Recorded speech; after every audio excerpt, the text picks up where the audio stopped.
Good afternoon. Good to see you. I haven't done a video with you for quite some time, and so it's a privilege to be back. This is video number 95. I'm calling it Because You Asked.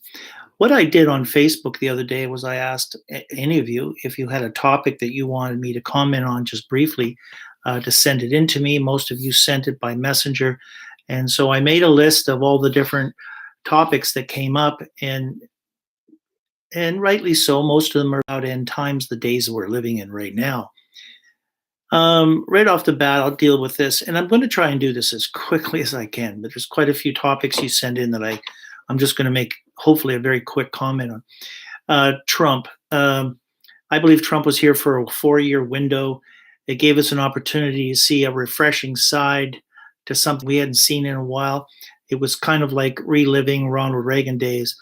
But then, of course, Biden is back in, and neither man was actually a spiritual leader. They were both political leaders, and have certainly had their fans and their enemies. Regardless of what happens to American politics or Canadian politics, for that matter, it really has no bearing on the end times. The Bible doesn't mention them. There is a reference to young lions, which could, involve the Americas, and of course, Australia, and it's all part of a kingdom we once used to belong to, the United Kingdom. But there's no actual mention in the Bible of the political landscape in either country, and so I would suggest to you it has no bearing on end times, other than God's going to use whatever happens in America, Canada, to serve His purpose. A Canadian biblical role in end times, I just mentioned. There's no actual role Canada has. Certainly, the church. We have our role, and we have our mission and our calling, and we need to fulfill that. Central bank digital currencies. So the CBDC is something that's being worked on right now in 2023. So the whole fiat currency stuff with paper and coins, and that's there's a timeline on that. There's a very short time where that will still be around. I believe the world is going to move quite quickly, maybe not overnight, but quite quickly, into these digital currencies, which at that point they will be able to see exactly what you spend money on, where the money is, what it's being used for, what you're giving to, donating to. And if it doesn't line up with the kind of the values of the time or the narrative that's going on around the world at the time, they will be able to interfere with how you handle money. And so that is coming. Watch for that. The Abraham Accord. Somebody asked, is that possibly the coalition of nations that will be together to sign that peace covenant with Israel? We need, according to the Bible, we need 10 countries, kings, to come together and form a coalition to sign a peace covenant for 7 years. And in that particular signing situation, event, the future Antichrist individual will be a part of that.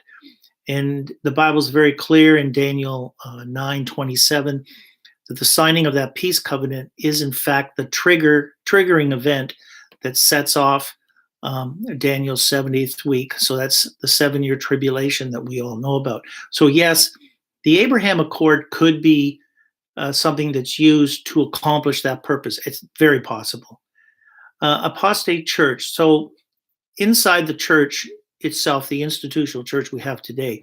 So there is going to be a remnant church that comes out of that, true believers, and they will hang in and they will persevere to the end, to be followers of Christ and followers of the Word of God. And then there's going to be a group inside today's church that are going to later come out and be called the apostate church.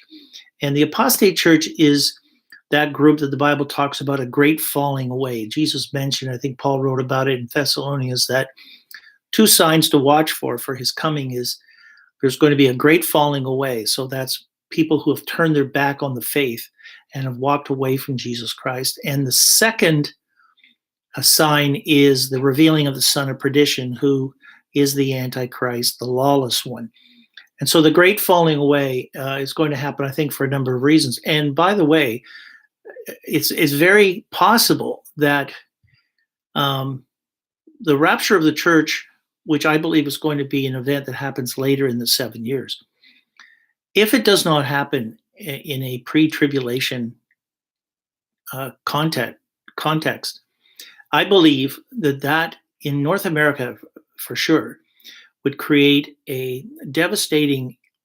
have a devastating impact on the church in North America in particular, because they have been promised for the past 120 plus years that the catching away of the bride, the resurrection and catching up of the bride, that rapture moment, that rapture event, is going to happen in a pre-tribulation context.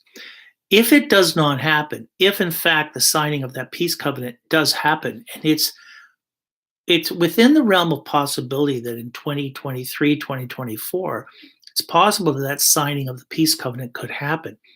If the church hasn't been raptured and that signing event were to happen, I can picture, and quite reasonably so, I can see the shock and the confusion in the North American evangelical church saying, if that event has happened according to Daniel 9:27, why are we still here?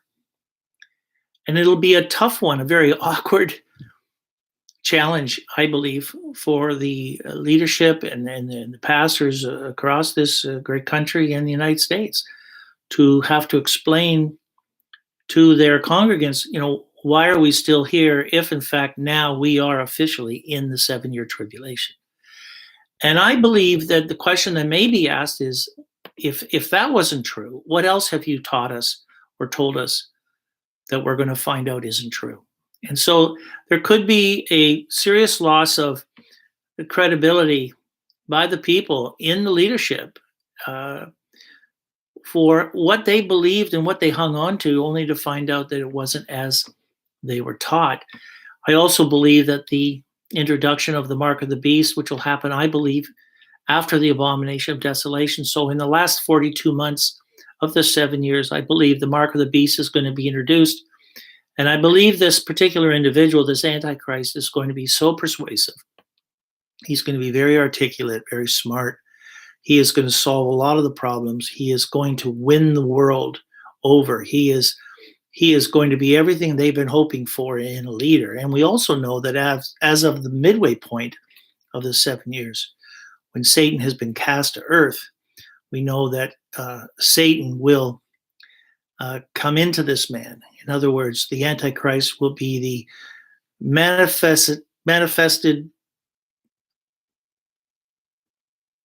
image of Satan himself in the flesh.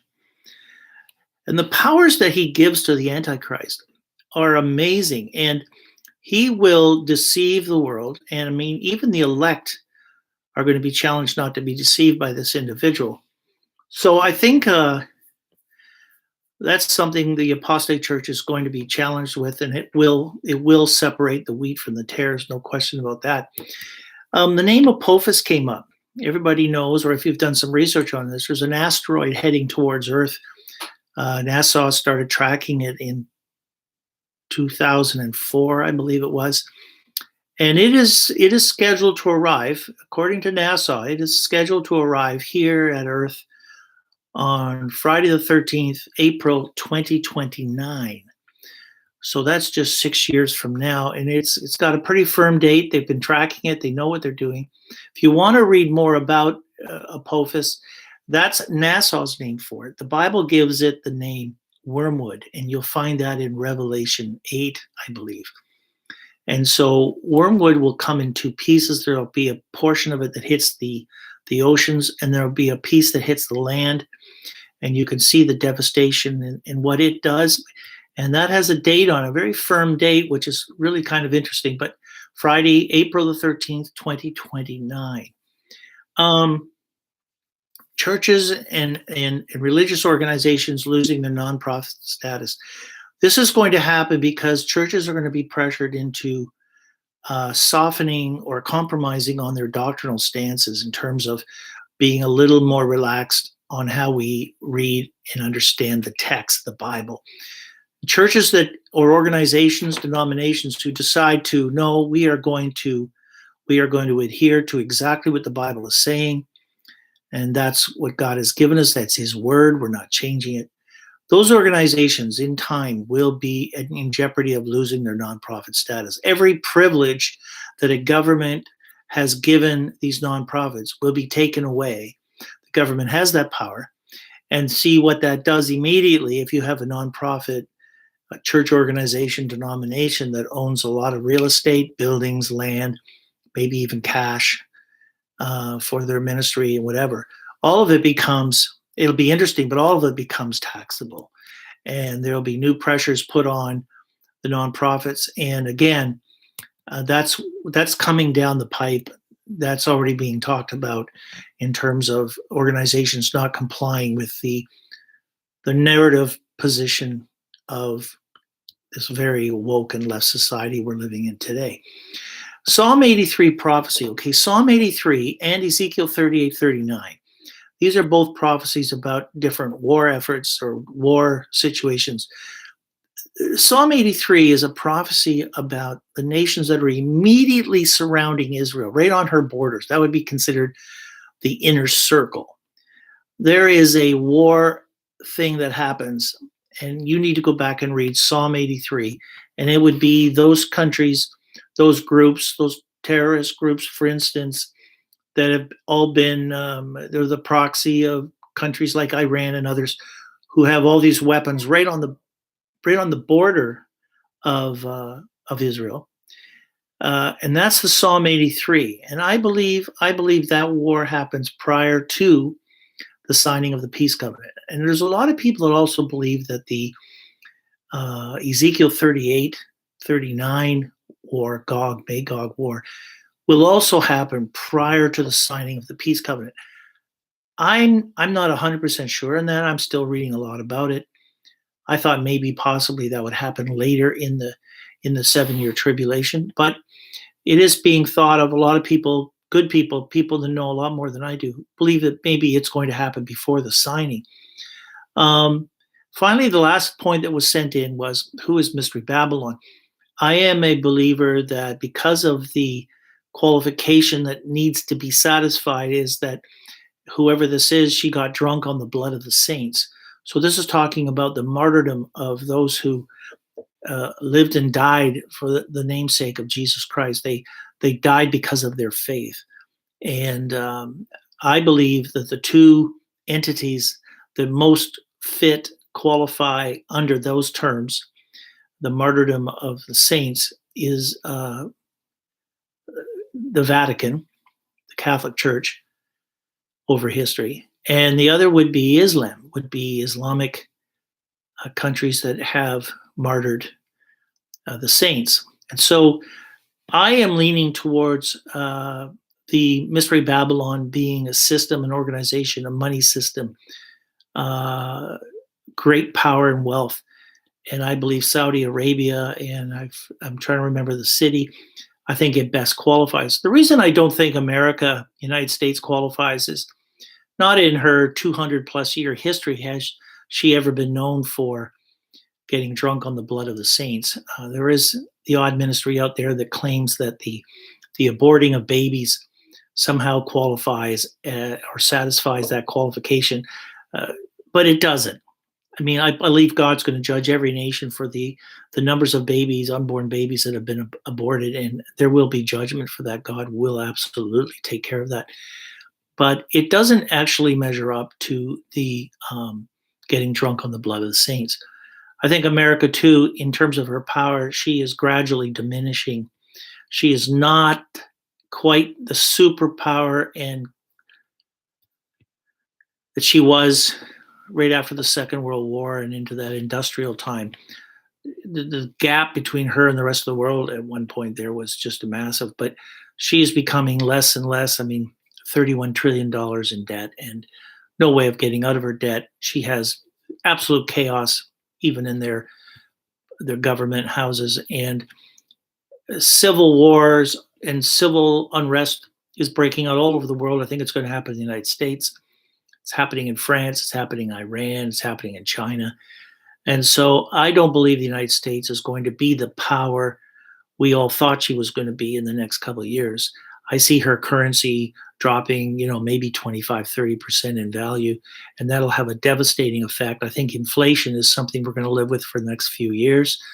So interest rates are going to just, I think we'll see more of it in 2023, where it's just going to have an amazing effect. So, folks, I'm going to stop right there. I got to every point you sent me. It just quick off the top of my head opinions about what's going on. Everybody knows that I believe that the catching up of the church, the resurrection and the rapturing of the church happens prior to the bowl judgments, which is the wrath of God being poured out, and we are not subject to his wrath. But we will see the trials and testings of the Antichrist and Satan himself and a fallen world, and we will live through that. And we have a role to play. And so there's lots to watch for this coming year, and I'll try and do this again. God bless you, and thank you so much for being a part of this. And please contact me if you have questions or other opinions, because I will make them public, and we'll get into it, because we all want to know the truth. God bless you. Amen. Bye-bye.